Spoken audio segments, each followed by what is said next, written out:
Saludos desde Ucrania. Por favor, corregime porque nos gusta aprender, además de admirarlos, me gusta aprender. ¿Es Alexander Sichuk? ¿Es Alexander Slivchuk. Slivchuk, correcto, Alexander. ¿Vos estás en Kiev?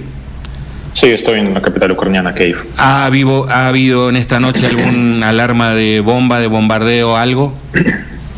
De verdad, hay tantas alarmas cada día que ya no me cuento. No había asaltos, no había explosiones, ni misiles ni drones.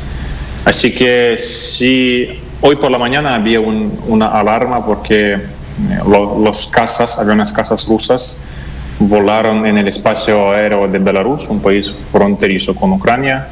Por eso activaron las alarmas. Había un riesgo del bombardeo, pero afortunadamente nos pasó tranquilo. Vos sabés que hablaba hace mucho tiempo de lo que era Ucrania. Ucrania es un vergel, Ucrania es, ¿cómo te diría? Como una república argentina muy rica. Tienen grano, tienen petróleo, tienen energía, tienen absolutamente todo. Son como el corazón verde de toda Europa, o te diría Europa del Este. El corazón verde, el cual abastece a gran parte del mundo. ¿Cómo vivís el horror? Yo he acostumbrado al horror. Pero yo puedo decir que yo no vivo el horror. Viven el horror los que están en la zona cerca del frente y los soldados que están en las trincheras. Ahí pasa una pesadilla sin límites, sin palabras. Nosotros en la capital, sí, cada 2-3 semanas hay asaltos, pero estos misiles se puede sobrevivir. Es una lotería, pero se puede sobrevivir en la capital. Hay todo, hay supermercados, seguimos con una vida más o menos cotidiana, pero la gente en el frente sobreviven. Ahí pasa una guerra, las imágenes como de la Segunda Guerra Mundial, guerra de trincheras, de asaltos, de bombardeos, de aviones. Esto no tiene límites, por eso los ucranianos se acostumbran a tal realidad que yo creo es un síndrome postraumático más. ¿Murieron amigos tuyos? Mi profesor y mi amigo del colegio. Mi profesor murió en mayo de 2022, era un golpe para todos. Él murió en el este y mi amigo del colegio murió también en el este durante verano de 2022.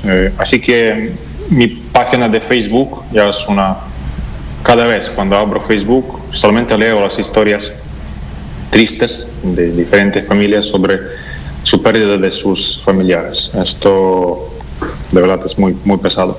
Es triste, Alexander, acostumbrarse a la muerte, que la muerte es amiga, cuando la muerte va a venir para todos, para vos, para mí, pero no tenerla tan cerca y por razones absolutamente absurdas, por razones ridículas, absurdas, de poder, de egoísmo, de vanidades, de egos, todo y de la verdad, porque lo primero que se termina en una guerra y lo primero que muere es la verdad. Esto se agrava con un Putin acorralado, con un Putin que fue declarado culpable por la Corte Penal Internacional. Él la desconoce. Mucho más allá de esto, tu impresión, ¿es un Putin recargado que va a tirar misiles cada vez más poderosos e inclusive bombas nucleares tácticas? ¿Tenés esa impresión? No, yo no tengo esta impresión. Rusia también pierde recursos, Ucrania pierde recursos seguramente, pero Ucrania tiene aliados. Rusia nos bombardeaba de forma más cruel hace meses. Ahora los asaltos son no tan graves y fuertes que había antes, que demuestra que Rusia cambia estrategia y Rusia no tiene tan muchos recursos que tenía antes.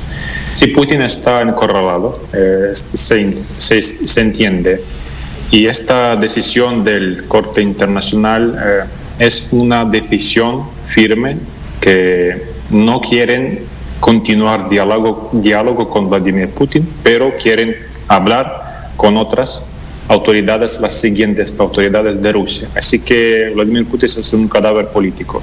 Si Rusia no reconoce, Rusia no va a entregarle a la Haya, esto entendemos. Pero Vladimir Putin es una persona aislada.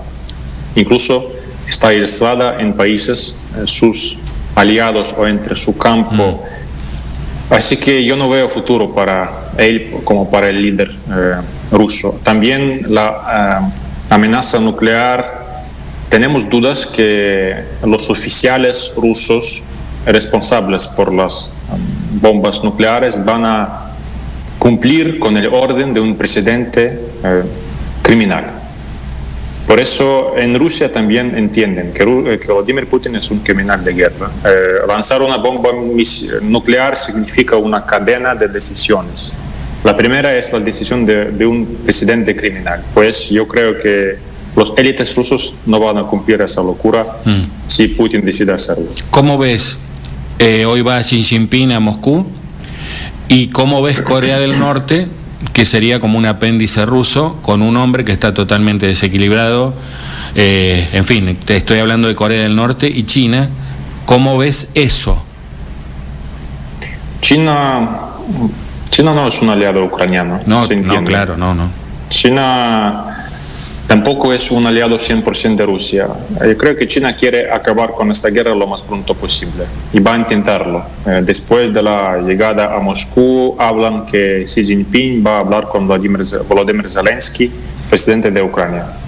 Así que yo creo que van a discutir algún compromiso, pero Ucrania no acepta compromisos territoriales.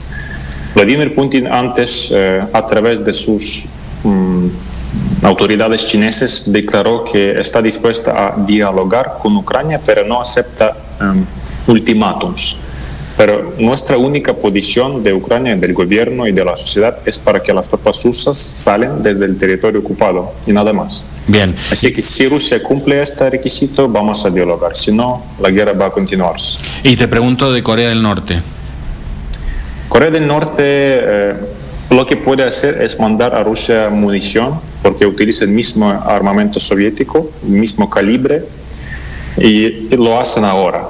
Pero Corea del Norte está aislado. Rusia no puede vivir como una Corea del Norte. Rusia es otro tamaño, otro peso mundial, y para Rusia un escenario nortecoreano no es posible. Bien. Así que Corea del Norte va a quedarse como un aliado, pero es una vergüenza tener un aliado como Corea del Norte para un país como Rusia.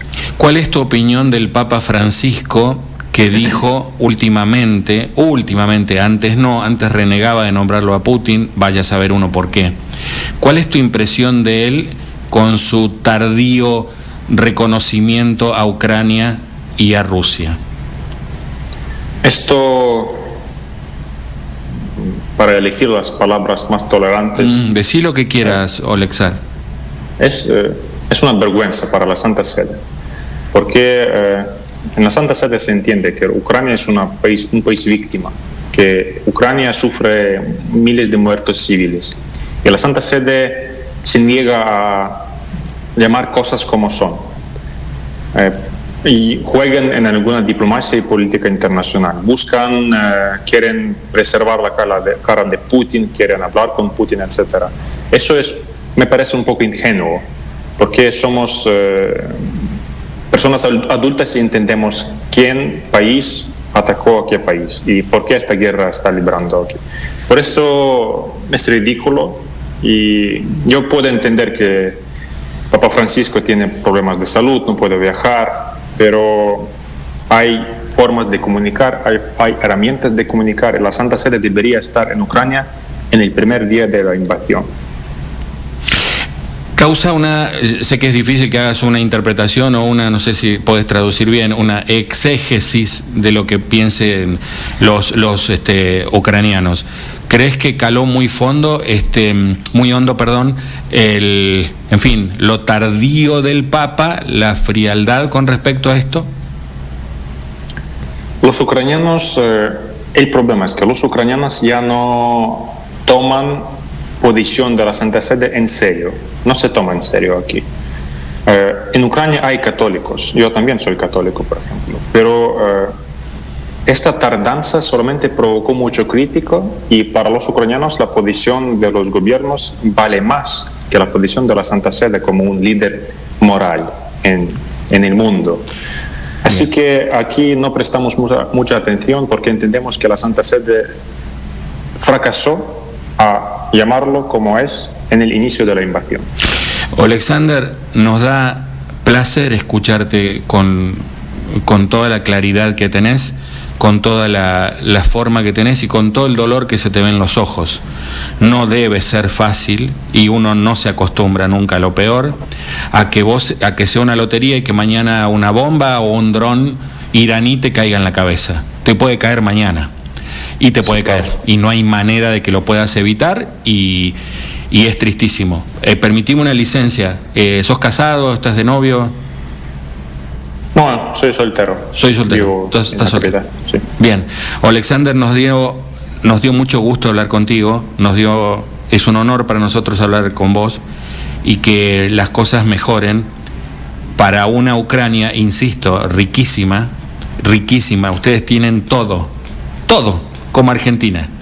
Tienen todo, son el pulmón verde de esa Europa del Este que alimenta. Tienen la central nuclear más grande de Europa, tienen trigo, girasol, lo que sea. Inclusive, la última, ¿el amarillo que tiene la bandera es por el girasol? No, por el trigo. Por el trigo, perdón, sabía que era por un grano, no me acordaba bien. ¿Y el azul por qué es? Por el niebla. ¿Cómo se llama? Por el cielo, por el cielo. Por el cielo, y lo veo de acá, veo el fondo, no sé si es tu ventana, y veo que que el día es lindo. Pues, no, es un cuadro, perdón, es un cuadro. Sí, es un cuadro. Es un cuadro, pensé que era tu ventana, mil disculpas. Bendiciones, ¿la hora allá en Kiev?